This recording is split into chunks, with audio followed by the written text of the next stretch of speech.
kita pemahaman jelas. Sampaikan di sana, alam naj'al lahu ainain. Bukankah kami telah memberikan kepadamu dua mata?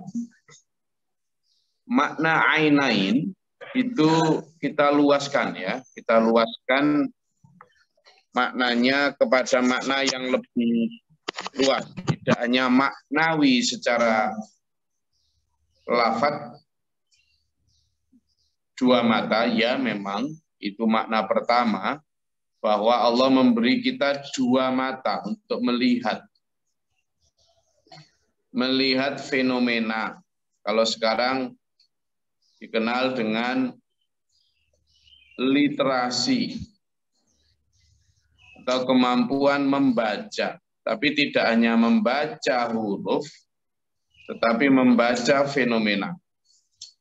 Nah, Allah memberikan pertanyaan sindiran, eufemisme, memberikan pertanyaan sindiran kepada manusia. Alam naj'al lahu, bukankah kami sudah menjadikan buat manusia ini, masih ada hubungannya dengan ayat 4, khalaqnal insan ya, bunyinya ini kepada al-insan. Dhamir ini kepada al-insan, di mana al-insan itu sudah diberikan dua mata.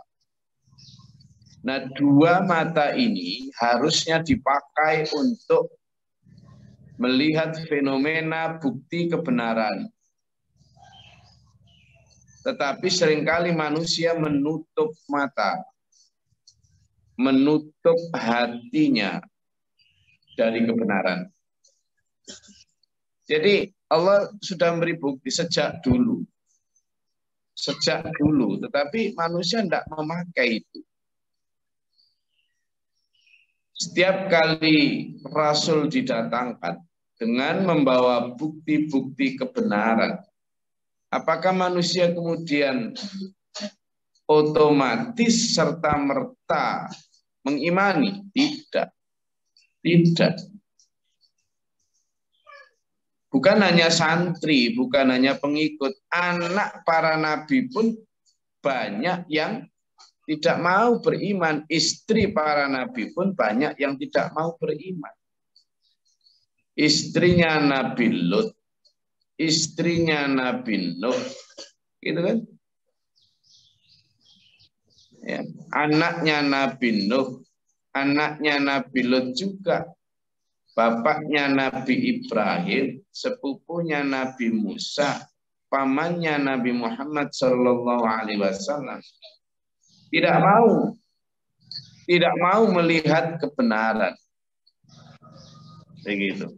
Bahkan anaknya Nabi Nuh, ketika banjir yang dijanjikan atau diancamkan 40 tahun sebelumnya benar-benar datang, itu kan mestinya sudah membuat dia tahu dan bisa melihat ada bukti kebenaran. Tetapi apakah beriman? Tidak.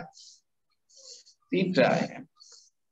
Bahkan dalam salah satu ayat diterangkan, seandainya, kata Allah, kami turunkan para malaikat dari langit, dan kami bangkitkan orang yang mati dari kuburnya.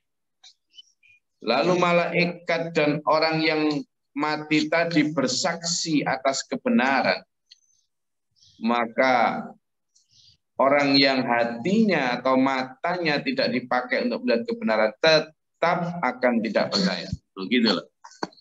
Jadi seandainya pun ada malaikat terbang sayapnya datang ke bumi ini, atau kemudian orang mati bertukulan muncul di atas kuburannya, lalu dua fenomena itu bersaksi, ya Muhammad adalah Rasulullah. Sampean pikir orang Mekah akan menggunakan dua matanya itu tadi untuk, ya ternyata benar? Enggak. Itulah. Nah, maka sindiran Allah di ayat ini, alam naj'al lahu ainain, bukankah sudah aku beri mereka dua mata manusia itu untuk melihat. Itu sindiran. ternyata tidak banyak manusia yang menggunakan matanya untuk melihat kebenaran. Kalau orang Jawa bilang moto lolo orang delok apa? Hah? Itu walisana wa syafatain, dan juga kami beri lisan dan dua bibir. Tapi lisan dan dua bibir itu juga tidak dipakai untuk melihat kebenaran. Nah ya, itu. Makanya siapa sih orang yang zalim itu? Siapa sih orang yang dimaksud dengan yang tidak menggunakan pikirannya itu?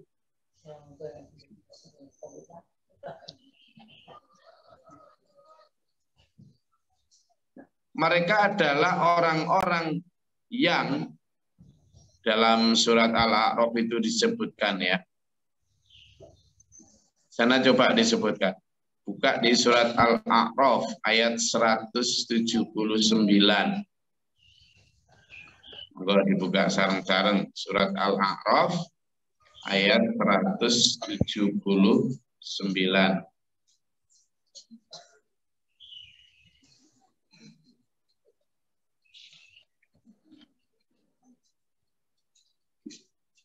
Sampun kepanggih Pak Masukan. Terus. Coba dibuka Pak Masukan. Siap. 179.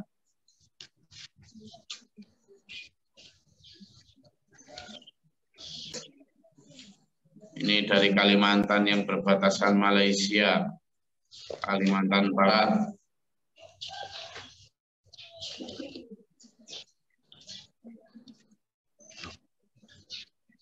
Ya, kita maklumi, beliau sudah tua sehingga lama nyarinya.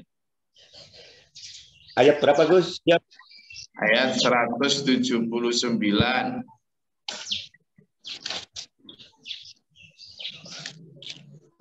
Oke.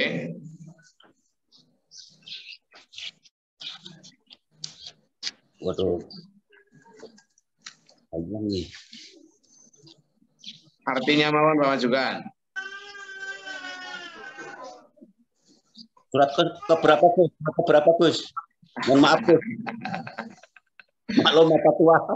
Iya, Al-A'raf. Al-A'raf itu surat keberapa? 7. Ayatnya 179 Pak Majukan. Kurang pelan. Ya, 9. 179. Udah ketemu? Belum, Gus. Siap. Belum. Wah, wis ganti mawon sing nom. Ini Gus. Akhirnya jalan Gus. Ayo, ganti sing nom. Ojo Mas Waluyo liyane. Siap, Gus. Pakai? Siap. 179. Oke, silakan Pak Majukan. Akhirnya ketemu juga. Itu nyelip di gunung mana tadi? Artinya mohon. A'udzubillahi minasyaitonirrajim. Bismillahirrahmanirrahim. Dan sesungguhnya akan kami isi mereka jahanam banyak dari kalangan jin dan manusia. Mereka memiliki hati tetapi tidak dipergunakannya untuk memahami ayat-ayat Allah. Dan mereka memiliki mata tetapi tidak akan dipergunakan untuk melihat tanda-tanda kekuasaan Allah. Dan mereka mempunyai telinga, itu tidak dapat digunakan untuk mendengar ayat-ayat Allah. Mereka seperti hewan ternak, bahkan lebih sesat lagi. Mereka itulah orang-orang yang lengah ataupun dolim ataupun lalai. Itu dijelaskan. A'udzubillahi minasyaitonirrajim. Walaqad dzara'na li jahannama katsiran minal jinni wal insi lahum. Jadi kami akan penuhi neraka jahanam itu dengan jin dan manusia. Tapi manusia yang gimana? Jin yang gimana? Lahum yang mereka memiliki qulubun hati. La yafqahuna biha, tapi tidak memakai hati itu untuk yafqahu, memahami kebenaran. Walahum a'yunun, dan mereka juga memiliki mata.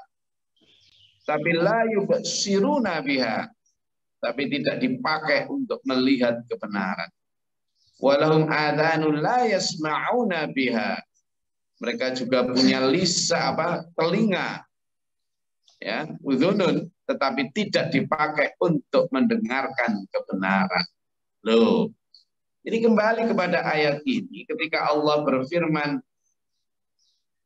alam naj'al lahu 'ainain wa lisanan wa syafatain, mata, telinga, hidung, lisan, tidak dipakai untuk tools atau instrumen, alat untuk memahami kebenaran. Ini manusia padahal diberinya itu dipakai untuk itu, ya. Dan Allah juga berfirman, wa hadainahun najdain. Dan manusia aku beri pilihan dua jalan. Dua jalan.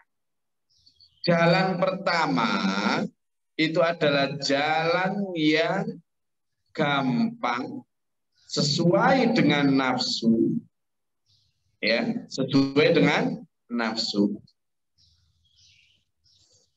mengikuti dan mikir nyotok, itu jalan pertama. Silakan, kata Allah.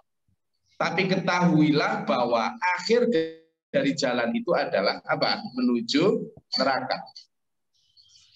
Tetapi ada jalan yang kedua, yakni jalan yang wanahan nafsa anil hawa. Jalan yang mendaki lagi sulit, yaitu jalan yang selalu menahan hawa nafsu. Menunggu janji bebas nanti di akhirat. Tapi itu berat. Tetapi ujung dari jalan yang berat itu adalah ridhoku, surgaku. Manusia bebas memilih. Bebas memilih. Nah sekarang manusia monggo yang gampang saenake dhewe, lempeng-lempeng wae nurut nafsu, monggo kata Allah. Tapi ketahuilah konsekuensinya, yaitu apa? Murkaku, neraka. Tapi ada jalan yang selalu menahan nafsu, tetapi itu menuju surgaku. Ya. Nah, untuk menguatkan pemahaman itu ada dua ayat dalam dua surat. Coba dibuka di surat An-Nazi'at. Surat An-Nazi'at itu surat ke-79 kalau salah, ya. Ya, ayatnya 36, 35, 36, 37 sampai 38. Silakan. Yang nom-nom, yang baca biar nggak lama. Ayo. Sudah saya tunjukkan surat An-Nazi'at, suratnya ke-79. Ya, 79. Ayatnya mulai 38. Ya, 37, 38 itu sampai 41. Silakan, satu ayat satu orang. Segera. Enggak. Langsung dibuka surat ke-79. Ya. Enggak, yang belum pernah baca silakan. Gantian. Apa-apa? Artinya saja. Enggak. Mas Martin, Bogor. A'udzubillahi minasyaitonirrajim. Bismillahirrahmanirrahim. Maka adapun orang yang melampaui batas. Oke, satu ayat saja. Terus lanjut dulur yang lain. Kata Allah, ada orang-orang yang melampaui batas. Lanjut. Siapa yang belum pernah baca? A'udzubillahi minasyaitonirrajim. Bismillahirrahmanirrahim. Dan lebih mengutamakan kehidupan dunia. Nah, ini adalah jalan pertama. Jalan yang ditawarkan, yang ada juga. Jadi ada dua pilihan jalan. Jalan pertama ini adalah orang-orang yang wa'atharul hayatad dunia. Lebih mengutamakan dunia, memperturutkan nafsu dan seterusnya. Apa ujungnya? Monggo lanjut ayat 39.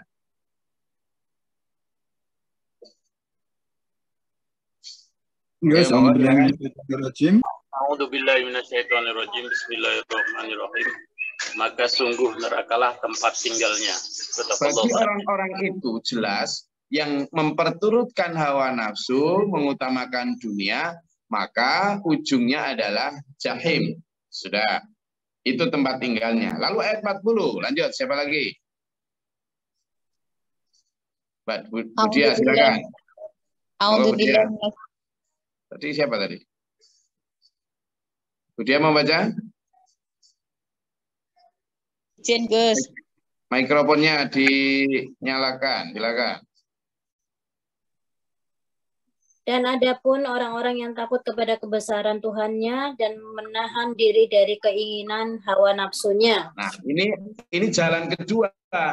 Orang yang takut kepada Tuhannya dan wanahan nafsa anil hawa. Menahan nafsu itu jalan kedua. Kira-kira menahan nafsu itu berat atau sulit? Berat atau sulit? Ya berdoa ya berat sampai sulit itu. Berat dan sulit, Gus. Berat atau ringan? Berat. Sulit atau mudah? Tetapi fa innal jannata. Ayo ayat yang ke-41 silakan. Sinta yang baca ayat 41. Monggo yang lain yang belum baca, monggo. Izin, Gus. Ayat 41, yang lain monggo, silakan.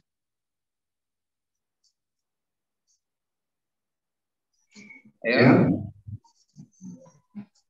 A'udzubillahiminasyaitonirrajim. Bismillahirrahmanirrahim. Maka sungguh surgalah tempat tinggalnya. Itu jelas. Jadi ujung dari yang berat itu adalah apa? Surga. Ini surat ke-79 ayat 37, 38, 39, 40, 41. Jelas banget. Jalan mana yang perlu ditempuh arahnya kemana, jalan mana yang harus ditempuh arahnya kemana. Sama sekarang tak tunjuki lagi. Ada dua jalan itu. Coba buka di surat Al-Insan. Surat Al-Insan. Atau kalau kadang disebut surat Al-Insan, kadang disebut surat Ad-Dahr. Surat Al-Insan. Sudah ketemu?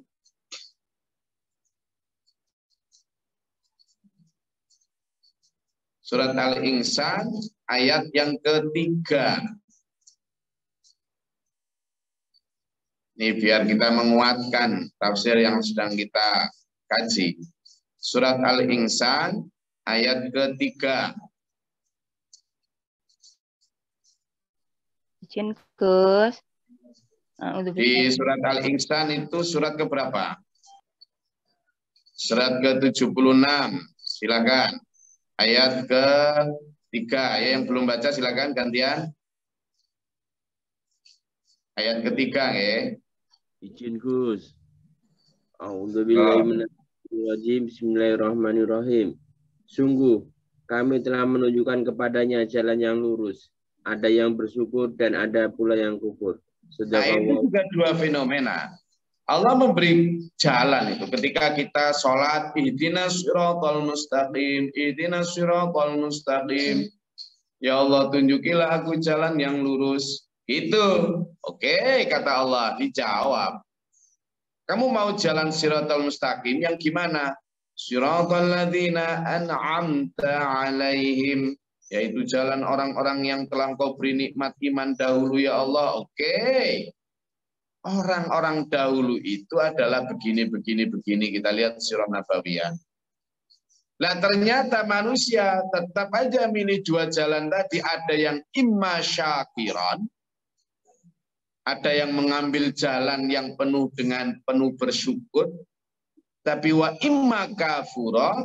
Wa imma kafura.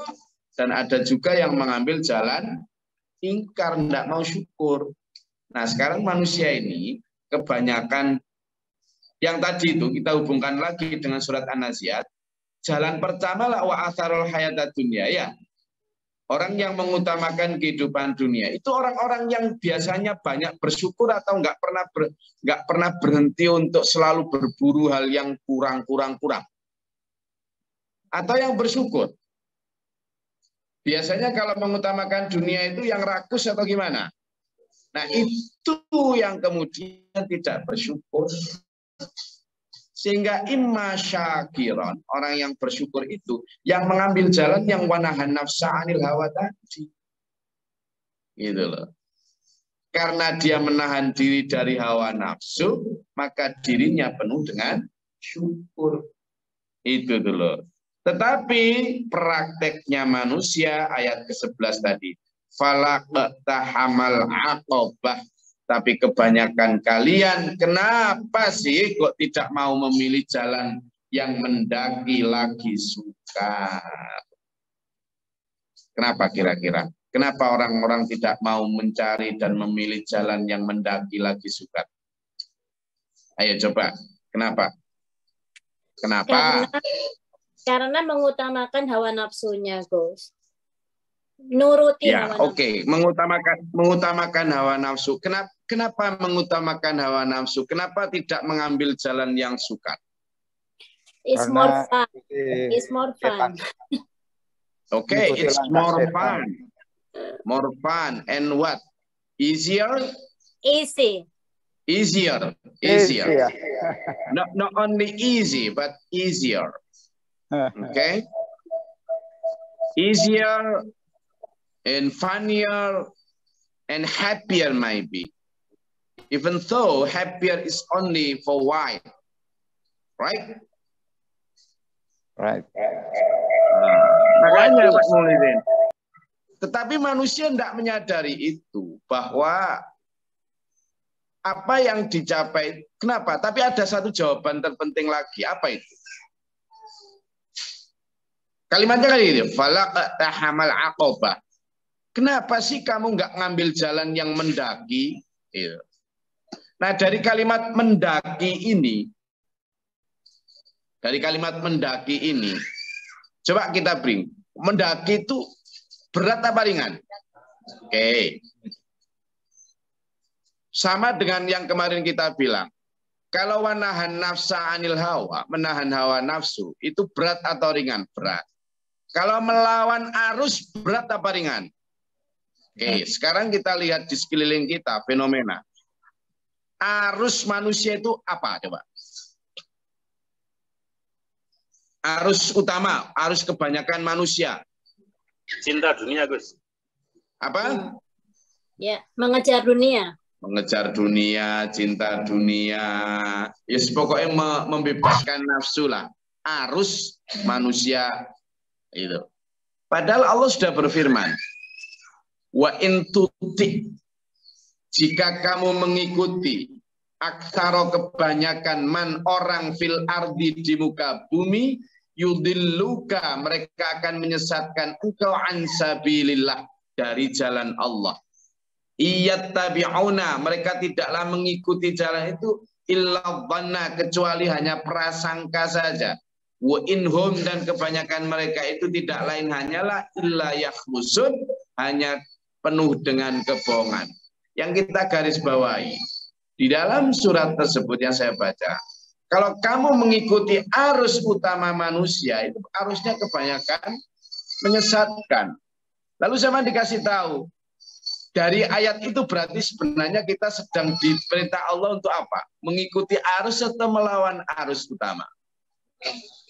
Melawan. Nah, maka mafhum mukhalafahnya, kalau dalam tafsir itu, dalam meskipun disebutkan bahwa kalau kamu mengikuti kebanyakan arus manusia itu, kamu akan tersesat dari jalan itu, kata Allah.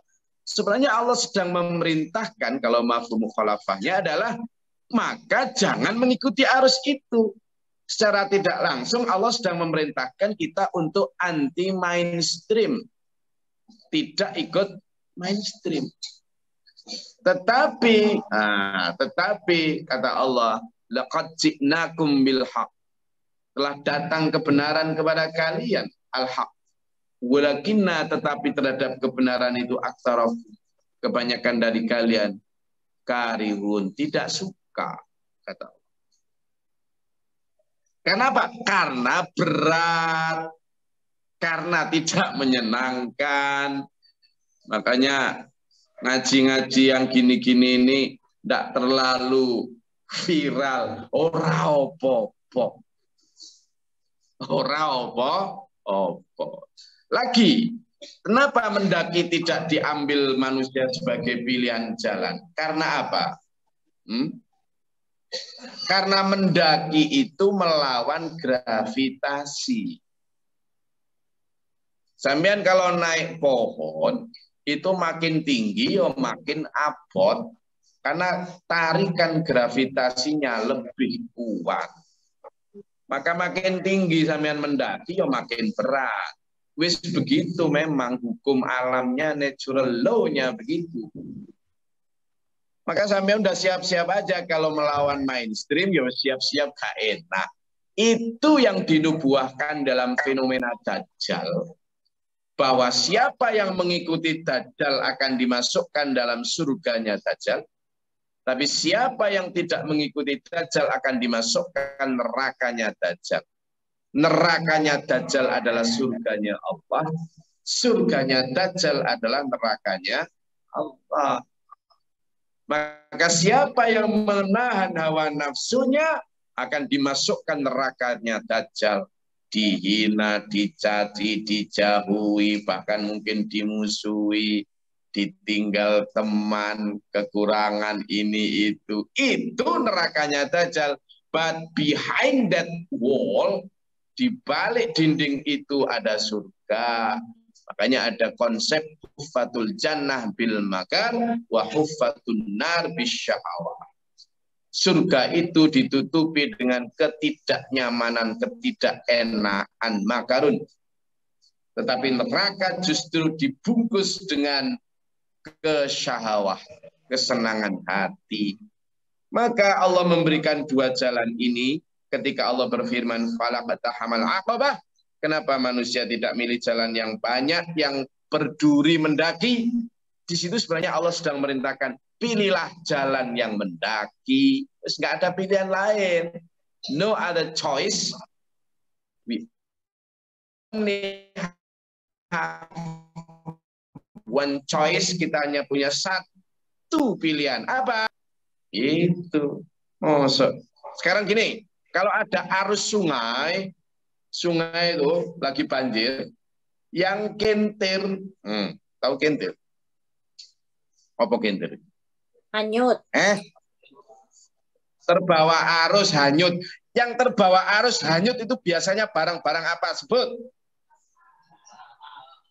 Apalagi? Ya pokoknya benda mati. Paling jelek yang kuning-kuning. Nah, ya kalau kuning. Nah, itu. Tapi yang melawan arus benda apa? Ikan, macam-macam itu. Nah, sampean ini mau jadi benda mati atau benda hidup? Itu aja dah. Dan pilihannya jelas. Kalau melawan arus pasti nyampe ke sumber mata air. Gitu loh. Nah, sehingga perintah Allah. Maka Allah berfirman, "Wa ma adraka mal aqabah." Tahukah kamu apa yang jalan yang sulit dan mendaki itu? Yaitu fakku raqabah, memerdekakan budak berkorban untuk orang lain. Au it'amun fi yaumin dzi masghabah. Atau memberi makan pada masa kelaparan, yatiman dza maqrabah, kepada anak yatim, kerabat, au miskinan dza maqrabah, atau orang miskin yang sangat melarat. Banyak orang melarat di sekitar kita. Ya, banyak sekali. Ya, saya kemarin sudah saya ceritakan, saya coba beli bakso. Nah, di satu warung di situ ternyata tukang parkirnya adalah dulu orang yang punya profesi membuat tato. Karena pandemi kolaps. Orang non-muslim. Ya, anaknya sering kita tolong. Dia yang tandai saya dulu, maksudnya kenal Pak Gus Glory. Akhirnya kita ngobrol. Ternyata dia cerita tentang bagaimana hidupnya yang sangat menderita. Anaknya dibelah dadanya karena operasi jantung tidak selesai. Ini mau operasi pembuluh darah, operasi ini dan sebagainya. Dia tidak punya kerjaan. Akhirnya ngambil tukang parkir dari 1.000, 2.000 per orang 1.000. Saya jadi berpikir, saya beli bakso dengan harga mungkin pakai bawa uang 50.000. Jadi tampar Allah, hei kamu mungkin uang receh buat kamu, tapi buat dia untuk 50.000 harus mengumpulkan sepeda motor 50.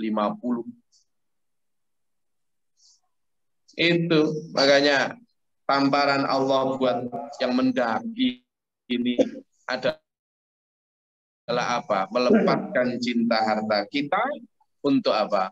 Agar kita ini tidak eman, tidak pelit untuk ngirim sangu kita ke akhirat. Memang itu jalan mendaki, tapi menuju fa'inal jannata hiyal ma'wa. Karena bawanahan nafsa anil.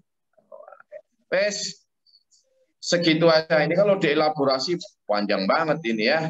Tapi saya ingin membawa sampean kepada satu pemahaman bahwa tidak ada jalan lain bagi kita dalam hidup ini kecuali ikut jalannya Allah seberat apapun itu. Kalau nanti sudah diberi Allah la haula wala quwwata illa billah, insyaallah jalan semendaki apapun diberi Allah jalannya. Tetapi kalau tidak diberi jalan Allah, maka sholat malam berat, sedekah dikit berat, berangkat dakwah dikit berat. Kata Allah akan kebenaran itu annama yas'adu fis sama, seperti mendaki ke atas langit berat. Nah, maka biar kita tidak berat, ayo kita minta kepada Allah. Saya rasa itu. Monggo kalau ada yang mau ditanyakan atau dinyatakan, silakan. Izin Gus. Ya, silakan. Dengan surat ini yang katakan atau memberi makan pada hari kelaparan, anak yatim yang ada hubungan kerabat. Kemudian how we decide which one first we have to give. Apalagi pilihannya misalnya ada non-muslim, ada muslim, kemudian conditionnya sama, misalnya sama-sama miskin, sama-sama kelaparan. Which one is the priority? Okay. Thank you. Okay. How we prioritize which one we are gonna give,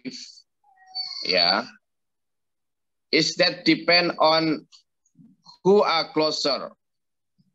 Jadi kalau kita ingin memutuskan, memastikan siapa yang kita prioritaskan untuk mendapat pemberian kita, maka kita harus pertama sama-sama miskin, sama-sama melarat, sama-sama matrobah di sini disebut, maka kita pilih dulu yang muslim. Itu namanya yang terdekat dengan kita, berarti masih yang seakidah. Lalu yang kedua, kalau ternyata sama-sama muslim juga sama-sama melarat, kere, gitu, maka pilih orang yang kerabat kita. Masih kerabat dengan kita. Itu. Kalau ternyata sama-sama kerabat kita juga banyak yang kere, begitu, maka pilihlah orang yang lebih kere. Kan mesti ada itu. Matroba itu dianggap juga sebagai orang yang sudah fakir. Kalau sudah namanya fakir, kalau miskin itu masih ada yang bisa dipakai untuk makan besok. Tapi kalau sudah fakir banget itu namanya yang untuk makan besok aja loh udah ada. Maka pilihan-pilihan semacam itu yang paling tahu kita. Tetapi jika itu tidak ada, maka pilihlah orang tetangga terdekat sampean. Itu orang yang dekat dengan sampean meskipun dia orang non-muslim. Karena kemudian itu menjadi tujuan selain sedekah adalah tujuan dakwah, tujuan syiar untuk menarik hati mereka. Makanya orang yang mu'allaf itu disebut mu'allafatu qulubuhum, itu adalah orang yang hatinya ditaklukkan atau hatinya sedang ditarik. Itu. Sehingga cara kita menarik satu di antaranya adalah dengan memberikan itu dari giveaway. Jadi prioritasnya begitu. Pertama tentu kita prioritaskan orang-orang yang sesama akidah, seideologi dengan kita. Kalau sama-sama ideologi, prioritaskan kerabat tentu, kerabat kita. Begitu kerabat kita ternyata sama-sama, prioritaskan yang lebih dekat atau yang lebih melarat. Itu. Jadi ke sana arahnya. Tetapi jika sampean ragu untuk memprioritaskan, disitulah fungsi amil. Disitulah fungsi badan amil.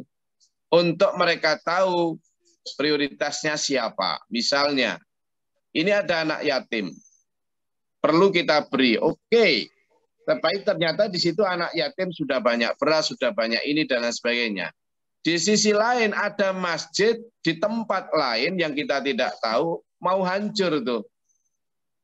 Mau hancur. Atau di sisi lain ada masyarakat miskin yang kalau tidak kita tolong, maka ditolong oleh lembaga non-muslim. Sehingga dikhawatirkan mereka akan menjadi murtad. Maka prioritasnya tentu itu. Karena anak yatim yang di sana tadi, meskipun mereka juga mendapatkan, sudah ada jatah. Maka di sini harus kita melihat bahwa, oh berarti fungsi badan amil atau badan zakat itu tahu mana lebih prioritas karena skup perspektifnya lebih luas. Begitu. Jadi itu tadi tahapan-tahapan. Oke. Ada lagi? Izin, Gus. Oke, Pak Yayan, silakan. Dari Tasikmalaya. Waalaikumsalam. Mau tanya nih, Gus. Ini ya. Standar miskin, ukuran miskin untuk sekarang tuh apa, Gus? Oke. Karena itu misalnya gini, di panitia zakat tuh, pembagian zakat itu misalnya di lingkungan saya tuh. Ini untuk orang miskin gitu. Nah, kalau lihat standar itu miskinnya itu seperti apa? Karena saya lihat mereka makannya biasa aja, motor juga punya gitu. Cuma mungkin di bawah rata-rata aja gitu. Apakah itu standar itu seperti itu? Karena untuk zaman sekarang kan kayaknya nggak ada sih orang yang kurang makan, itu sudah menemukan gitu loh. Itu mohon pencerahan. Terima kasih Pak Yayan. Saya jawab singkat saja karena waktunya mau habis. Raffi Ahmad pada saat melamar Nagita Slavina, Slavina atau siapa itu, dia bilang gini, waktu itu saya masih gembel, Nagita yang kaya. Padahal Raffi Ahmad saat itu hartanya sudah puluhan miliar, tapi dia mengaku apa? Gembel. Maka standar gembel di situ adalah standar karena standarnya Nagita yang mungkin hartanya sudah triliunan dibanding dia yang baru puluhan atau ratusan miliar. Nah ini gembel standarnya apa? Sehingga apa? Makanya sekarang banyak orang yang punya mobil, punya rumah ikut BLT. Bantuan langsung tunai untuk orang miskin. Karena orang kemudian mentalnya yang miskin, bukan hartanya yang miskin. Ini repot ngurusi kayak gini. Nah itu yang kayak tadi Pak Yayan. Orang yang imma syakiron wa imma kafuro. Orang yang suka bersyukur dan suka tidak bersyukur. Orang beriman itu sekurang apapun dia masih merasa cukup. Sehingga orang lain menganggapnya kaya. Itu dalam surat Al-Baqarah itu jelas. Yahsabuhumul jahiluna aghniya. Orang-orang yang tidak tahu itu melihat orang beriman itu kaya. Kenapa? La yas'alunan nasa ilhafa. Karena dia tidak meminta-minta. Kenapa? Karena minat ta'affufi. Karena dia menjaga harga dirinya, harga agamanya, martabat dinnya.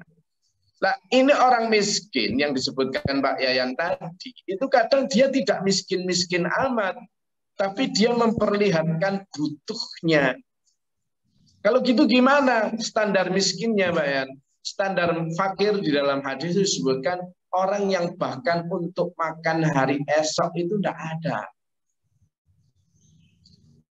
Maka gimana kalau kemudian skala prioritasnya orang miskin, meskipun mungkin dia di bawah standar, tapi dia masih bisa untuk makan, masih bisa untuk bahkan motoran, masih bisa, dia misalnya sebenarnya tidak tergolong miskin ya. Apalagi kalau pakai standar BPS, Badan Pusat Statistik Nasional. Standar BPS memberikan BPS yang kaya miskin itu kalau rumahnya gede, plester, gitu kan, dan belum punya ini itu belum punya kulkas masuk. Saya kemarin sekitar bulan lalu ujuk-ujuk didatangi petugas BPS. Untung saya pas di rumah. Nah orang ini betul, dia tanya sama saya, Pak Glory, ini rumahnya, ya, ukuran berapa? 12 kali 5 meter. Milik sendiri, alhamdulillah. Dindingnya, ya lihat sendiri. Bambu ini, ya. Ini plester. Ya plester ini. Belum keramik, belum. Punya kulkas, tidak. Mesin cuci, tidak. Wifi, tidak. Mobil, tidak. Motor punya, itu motor bekas Vario 2013. Terus rekening punya lah, rekening. Terus ini TV enggak punya. Ada TV 1 itu TV lama, nggak tahu milik siapa, itu milik anak saya. Terus ya enggak punya sudah. Ini apalagi ya? Itu kalau dicatat maka Glory Islamic dan keluarga masuk kategori apa? Miskin. Maka kayaknya periode depan ini Gus Glory akan dapat BLT. Loh, sebentar, saya tadi jawab jujur enggak? Jujur. Jujur. Saya jawab jujur. Apa salah saya? Ketika ditanya kalau pendidikan istri S1, pendidikan anak-anak mahasiswa, pendidikan Pak Glory sendiri S3. Penghasilan, dia tanya akhirnya penghasilan. Nah, ini yang saya repot. Saya jawab, penghasilan berapa Pak? 1 juta. Dia kan tanya penghasilan berapa, dia tidak tanya per berapa hari. Saya bisa aja jawab itu per jam sebenarnya. Atau per menit. Loh lah iya toh. Kan dia tidak tanya per berapa, dia kan hanya tanya penghasilannya berapa. Saya jawab 1 juta lah. Terserah saya apakah 1 juta itu per menit atau apa. Kan dia tidak tanya. Saya jujur toh. Jadi kalau itu Pak Yayan, maka kembalinya adalah pakai kategori Rasulullah aja. Orang yang miskin, terutama yang fakir, itu adalah orang yang bahkan untuk makan esok itu tidak punya. Tapi kalau itu ternyata tidak ada di sekitar kita, kita tingkatkan lagi. Orang yang miskin adalah orang yang serba kekurangan. Bisa, ya, tidak mampu bayar sekolahnya, anak tidak mampu berobat, tidak mampu untuk kebutuhan-kebutuhan lain dan sebagainya. Dan memang itu butuh kejujuran. Kayak anak-anak siswa kita di sekolahan itu kadang ya nggak jujur juga. Itu dia datang ngantar anaknya bawa NMAX, handphonenya ya bagus, kameranya 3, itu kan dandanannya ya menor. Bayar SPP 200.000 per bulan aja kadang nunggaknya berpuluh-puluh. Padahal bojonya rokokan. 1 teplek rokok itu harganya sekarang 30.000. Lah kalau sehari aja 30.000 bisa 2 kali 60.000 kali 1 bulan enggak berapa. Kan gitu. Berarti kan dia memprioritaskan untuk membolongi paru-parunya daripada menyekolahkan anaknya. Nah yang kayak gini kan nggak tergolong miskin gitu. Jadi memang pada masa seperti ini kita harus benar-benar mempercayakan pada amil yang bisa lihat prioritasnya. Saya rasa itu kajian kita, insya Allah kita lanjutkan besok. Ini sudah melampaui 10 menit, mudah-mudahan tetap barokah dan bermanfaat untuk kita sebagai pertemuan kita. Semoga Allah merahmati kita, kita dalam surat al-mustaqim ila akhirnya. Amin. Allahumma shalli wa sallim ala sayyidina Allahumma اللهم اتنا فيمن هديت وعافنا فيما عافيت وعافنا فيمن توليت وبارك لنا فيما اعطيت وقنا الشر ما قضيت فانك استغفرك واتوب اليك اللهم ترحمنا بالغفر والحسن والجن والشهاده والكفار ربنا اللهم ارفع درجتنا في الدين الدنيا والآخرة وحسن الخاتمة. ربنا آمنا واغفر مع الشاهدين ربنا لا تزغ قلوبنا بعد إذ هديتنا وهب لنا من لدنك رحمة وارنا منهجنا وتب علينا إنك أنت التواب الرحيم. ربنا آتنا في الدنيا حسنة وفي الآخرة